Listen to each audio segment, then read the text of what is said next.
Oh, nice YouTube videos. Hey, Mitch, I'm glad you enjoy them. We are hopefully recording one right now. So, yes, you are watching me record a YouTube video live, if everything goes well. Anyway, we're going to play some Tychus. Tychus, I feel like Tychus tends to be really mispicked. I mean, this is not a perfect draft for Tychus by any means. Yeah, I think when people look at Tychus as a hero, it's kind of funny. They go, oh, his trait does damage to heroes' max health. Tychus counters tanks. And then they pick him against something like, you know, a Garrosh Arthas combo and he gets run down, right? Because at his core, apart from that, you also have his stats. And his stats are that he is ultimately like a kind of a mid-range like attacker compared to other ranged assassins. Pretty low range on his basic attacks. He has to kind of turret up to do it. Kind of low range on these things. So, you know, like I often see him picked into situations. Like we have to be very careful against Genji, by the way. Throw a grenade in there and get the hell out of here. Brightwing will sort of slowly heal us up, so that's cool. We're going to get closer as the healing pulse goes out. Don't know if we caught it. I'm going to press the advantage just because I prefer it, personally. But there are other things that you can take. Also, because we're kind of in a rough spot, I'm going to come up here to the lane. This, it should be okay. Tychus is really good wave clear, but it's short range. I mean, as you can see. Let's actually dash away. I don't want to... Oh, I should stand in the bush. Don't want to give him free poke. But yeah, so do bear that in mind when you're picking Tychus. He can struggle in that sense. I don't really want to trade into Alarak. I don't think I can trade well into him. Tychus can be pretty good in solo laning, but it depends what heroes you're up against. He doesn't really have any like structural push power, so I'm not particularly worried. He's not exactly an amazing roamer either, so I'm pretty happy to sit back and just chill. He can have the globe. He's got full everything anyway, so it doesn't really bother me. He might try combo this. I mean, I got all the XP, so I'm pretty good. I'm just going to let this push in as well. Though that being said, he can combo into my... I'm actually going to push it out a bit. He can combo off my structures, so I actually want to keep it kind of pushed. Yeah, that's rough. He can hit me with the lightning. There we go. I think he missed it. Not that it really matters too much, but... Let me stash away. But yeah, you can see we don't really want to trade into him at all. He's going to destroy us. But let's say if you're against, I remember like Tychus versus Falstad, for example, was a really good matchup for the most part. You could kind of slow him down and get your full combo off. Basically dash in, blast him with the minigun for a couple of seconds. You should hit him with that grenade. The grenade does kind of nice damage. Slow skill shot though. So I just want to make sure I'm close enough to get the XP from these kills when they come through. There we go. He's going to get the globe. That's okay. I'm going to get the bigger they are for this game. And essentially we're going to use this to kind of burst Genji or the other guy when he comes in. So without like gank pressure, this is not going to go too well. I'm actually going to tap. Oh shit, Brightwing's coming in. Okay, we're going to push this out real hard now. Me and Brightwing buddies, we're going to play a bit more aggressive now that Brightwing is here. Didn't really expect her to show up, to be honest, but she's here now, and that's totally fine. Our team is a little bit weak on wave clear. I like to see that we're taking that camp, though. That's good. Anna's going to try sleep dart me. We're going to dodge it, though. Getting a little bit scared of this. We're just going to burn him down. Our teammates are very near. Now, that was a little risky because their teammates were also near, but we got away with it. Brightwing's going to soak that. I mean, it's a pity that she's already used her teleport.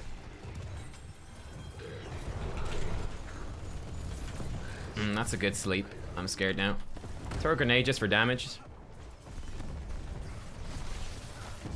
You can see we're a big fat boy, so we're kind of getting wrecked by this. Brightwing is still top lane, which means no healing for us. This becomes very scary. This grenade should interrupt. I'm going to die to, yeah, this guy. That is basically us being punished extremely hard because Brightwing teleported to me for no real reason and therefore did not have that global available to be with the team. Oh my god, he's almost dead too. Brightwing's actually going to die solo top as well. So, I mean, this is just a really good example. Luckily, this has worked pretty well for us. But I think it's a pretty good example of the importance of globals now. Globals have been nerfed. The cooldown's a lot longer. You really can't like use those globals randomly. You kind of have to pay attention to what you're doing with them.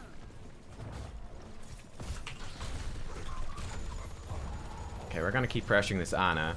Don't think we can kill her. We'll get her low for sure. That's a good kill. They're gonna claim that. Can we get up here to this top thing? It's not worth dying for, but it'd be worth soaking. That's gonna hurt. I'm not too worried. So they might come kill me, but I think they've given up. I'm gonna dash away because we've secured it. Now this is interesting. Stuns and roots give armor. I'm not sure. I'm gonna take it, obviously. I'm not sure if Ana Sleep Dart triggers it. So I think it might, but I'm not 100%. You guys know in chat? Do stuns? Does an Ana thing count as a stun? I'm gonna get up here top lane. We don't want to have Brightwing there alone again. This is the same situation where Brightwing is away from the team. We really want to make sure that Brightwing's with the team. The teleport is mostly for kind of ganking, team fighting, that sort of stuff. We want to free her up to get out of here. Again, we'd much rather probably have Malthael up top lane. But I mean, people are doing what they're doing, and you know, I can't do a YouTube video and coach a whole team at the same time, so we're not even going to bother trying to shot call or anything like that. Too much stress. There we go. Brightwing's going in. That's cool. For reasons, I don't know exactly what that's for, but she did. We have slowing sands. I mean, we could potentially look for a play. That Ana is pretty far out. We could potentially look for a bruiser camp. Looks like we're not going to do anything at all. We're just kind of chilling. There's a Genji near me. A little scary. I'm just going to come soak this lane. I'm gonna ping danger here. Oh, there he is. And I don't really want to fight this guy, especially seeing as I know that Brightwing can definitely not help me. Okay, we can let him poke us a little bit. That's fine. That hit me. That is just rude. That is just rude. Brightwing is teleporting. Okay, she's got cooldown reduction on it. That's good. That is good news. We actually, as you can see, we can trade into him. Now, he will heal off of his Q, whereas I don't heal off of nothing. That's the bigger they are, allowing me to trade a bit more efficiently. Still not ideal, though. Okay. I want this to push in so I can actually get this globe. Brightwing's dead, rip. Enemy team does have level 10. We're trying to soak up level 10 for our team here. We've been relegated to solo lane Tychus. Now we can join back in. We're going to grab Commandeer Odin. I think it's going to be the better choice. She's almost dead. Brightwing is dead. I don't know if Brightwing has her heroic or not. She's not, or not heroic, or teleport. She's not pinging it, so no way to tell. Just going to max some wave clear this out. Let's get us some XP, and then let's look at finishing the fight. Ba-ba-da. We're playing some Halo music. I've been watching some videos that are doing Halo memes and stuff recently, so I'm in a Halo-y mood. Okay, let's see what we're gonna make happen here. It could be hard for us to make anything happen, to be honest.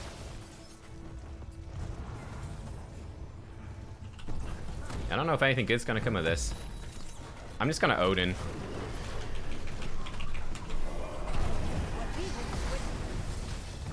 Okay, good. That's a kill. Very nice kill.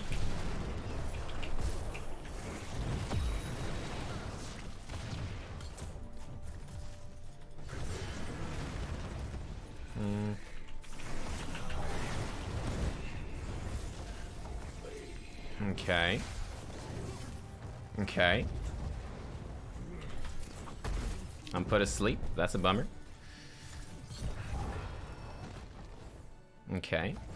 They still haven't really channeled this. I think we're in a good spot to be somewhat aggressive. They have respawned that Alarak though. So that's a little scary perhaps.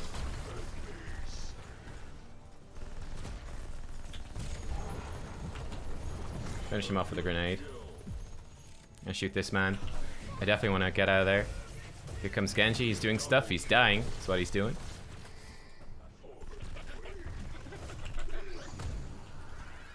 Alright, nice. Let's get this wave clear going here too. That ended up being a pretty good fight for us. Odin can be a weird timing. It can be a little bit weird on the timing. Hey, there's some armor for me. I like armor.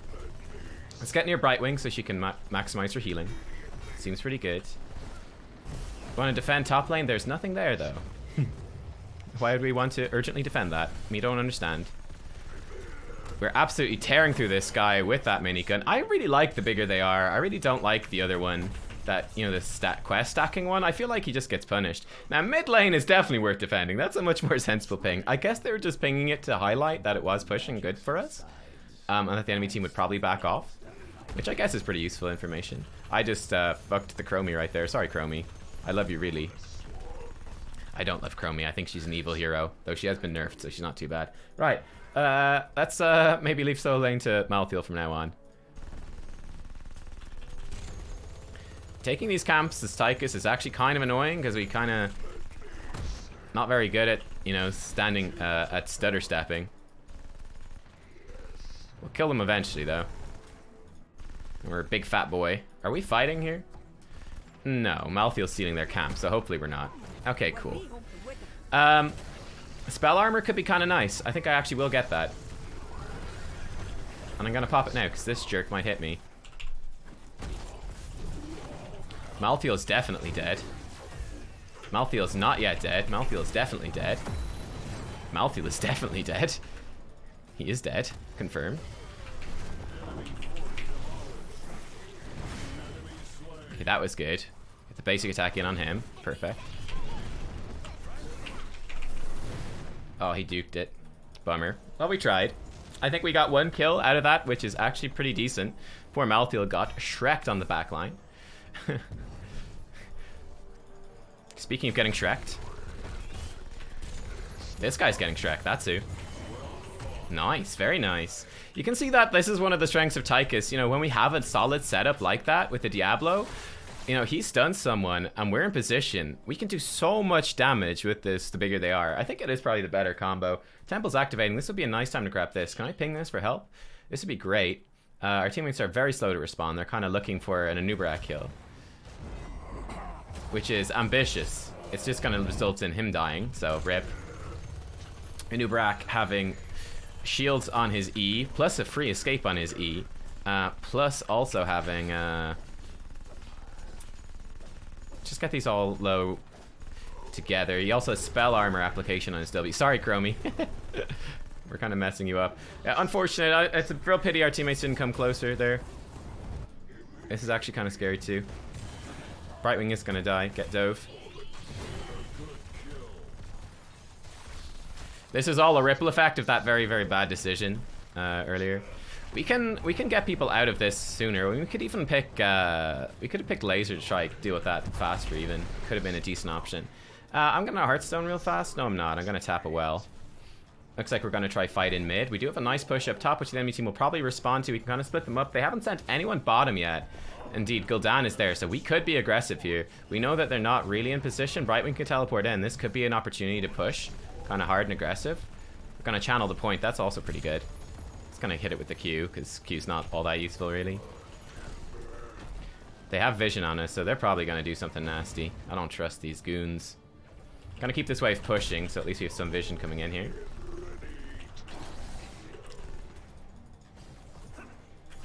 I'm also gonna Odin, because I feel like they're engaging. They are engaging. We're already dead. Well, rip. I'm dead too, probably.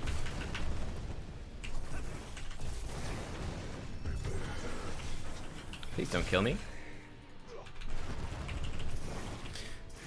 Alright, unfortunately, we were well aware of what was happening there. Our teammates apparently completely taken by surprise as the enemy team dives them on the point. No way they could have seen it coming. They're all dead. Rip. Enemy team probably going to take boss now, plus that bottom temple. It's kind of rough for us. I'm going to be cheeky and let's clear this out.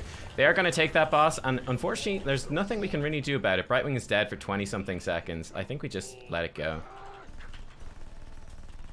I think we just have to let it go, which sucks. They're going to get a massive lead, but I mean, that's what happens when you all die randomly in the middle of nowhere.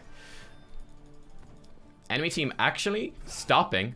They actually stopped to take other camps. What are they doing? Why are they doing this? We're going to get Titan Grenade, I think, for more burst. Enemy team is feeding. What are they? Instead of rushing to the boss, they rush to nothing.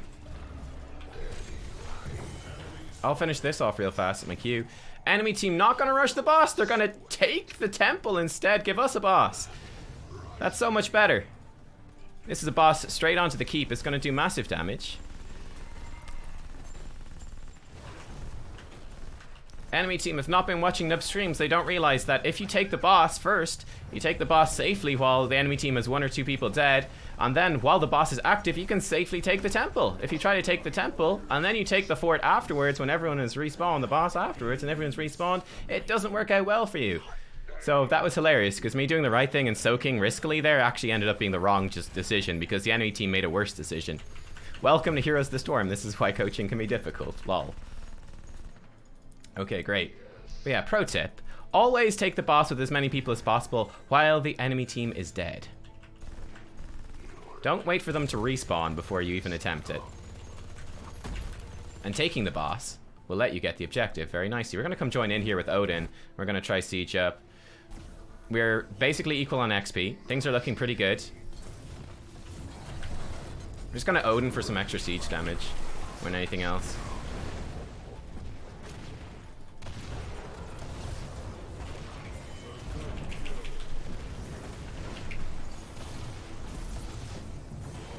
Beautiful.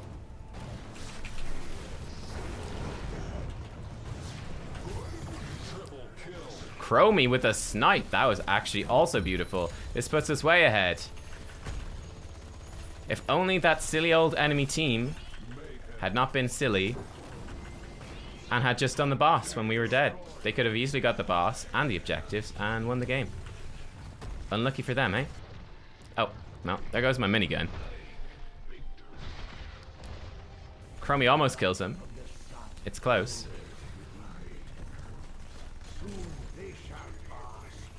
I just want to kill this wave, because it's going to kill our siege giants, and they're going to get distracted shooting it. This is actually getting kind of gnarly now.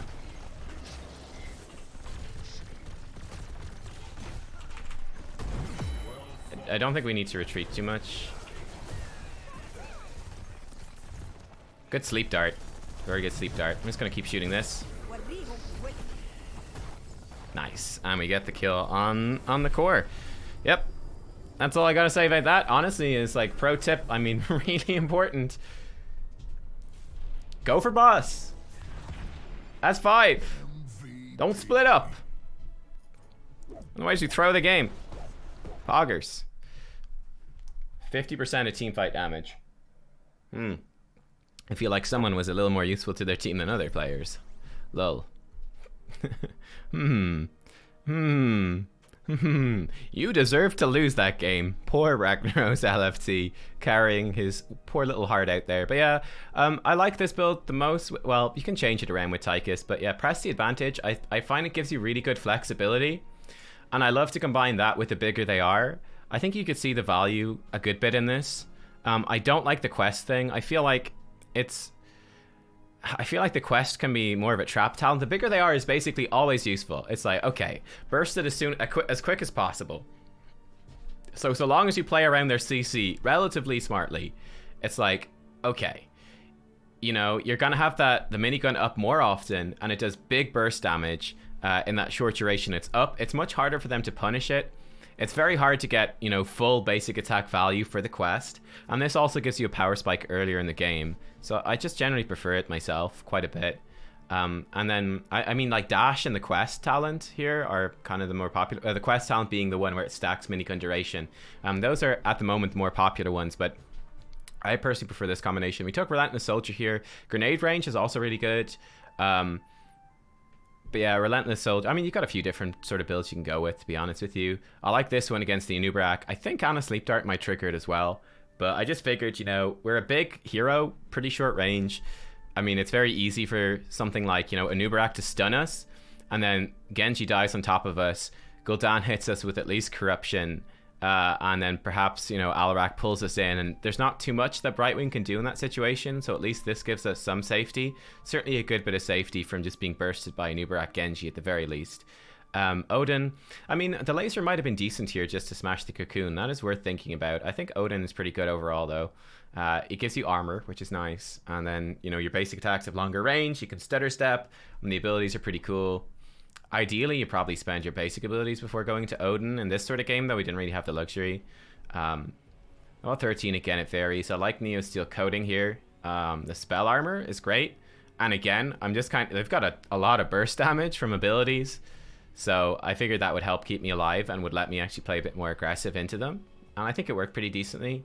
And then whatever, 16 like Titan grenades, just kind of nice overall. It's a big extra chunk of burst. So I kind of felt like I was mostly just dumping the grenade. I like the Q talents a lot as well, but not against this team really. I mean, Nubkeks has spell armor. The other one's probably a too far range, and Genji has deflect, so I didn't really want to Q on top of him, to be honest with you. I didn't use Q that much in the team fights because of that. So yeah, like I said, it's not the best draft for Tychus, but it worked out okay, and you can see that we're able to be very effective in these fights, despite the enemy team having their only tank. The only really tanky character they have at all, in fact, is a Nubkeks, who is not a very high HP tank, but we're still getting massive value out of the minigun, right? And yeah, that is just, please be careful about drafting Tychus against, you know, don't draft him against like something like a Garrosh, you know, who doesn't even have that high of a HP pool either. It's just about the armor. It's like, yeah, your minigun does shred through that, but you're also, you know, you need to be careful about heroes like that, you know, that you know, they can very easily punish these sort of mid-range characters.